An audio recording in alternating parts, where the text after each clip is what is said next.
Hi guys, അപ്പോൾ ഇന്ന് രാവിലെ ചായക്ക് ദോശയും ചട്നിയാണ് കേട്ടോ. അപ്പോൾ ഇന്ന് എല്ലാവർക്കും ലീവ് ആയതുകൊണ്ട് നേരം വൈകിട്ടാവും കേട്ടോ ചായയൊക്കെ കുടിക്കുക. ദോശയും ചട്നിയൊക്കെ റെഡിയാക്കിയതിന് ശേഷം ജന്നമോൾ എണീറ്റിക്കണമെന്ന് പോയി നോക്കിയതാണ്. അപ്പോൾ ആൾ തൊട്ടിന്ന് എണീറ്റിട്ട് ഉപ്പച്ചിൻ്റെ അടുത്തേക്ക് കയറി കിടന്നിക്കണം.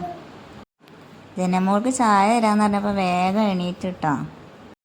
അങ്ങനെ ജന്നമോളെ മുഖമൊക്കെ കഴുകി കൊടുത്ത് അവൾക്ക് ഞാനൊരു ദോശയും ചായയും കൂടെ കൊടുക്കുകയാണ്.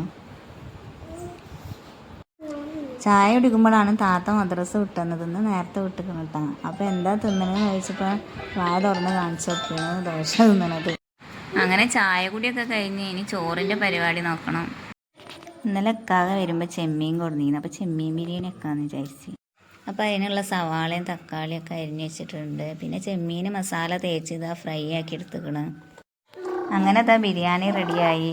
ബിരിയാണി വെക്കണ വീഡിയോ ഒന്നും ഞാൻ എടുത്തിട്ടില്ല കേട്ടോ. ബിരിയാണി വെക്കാനൊക്കെ ഇപ്പോൾ എല്ലാവർക്കും അറിയണതല്ലേ. ഇനി ഞങ്ങൾ ചോറ് തിന്നിട്ടാ. അപ്പോൾ ഇത്ര ഉള്ളൂ കേട്ടോ വീഡിയോ ഇഷ്ടപ്പെട്ടാൽ ലൈക്കും ഷെയറും ചെയ്യണേ. ചാനൽ ആദ്യമായിട്ട് കാണുന്നവരുണ്ടെങ്കിൽ സബ്സ്ക്രൈബ് ചെയ്യണം.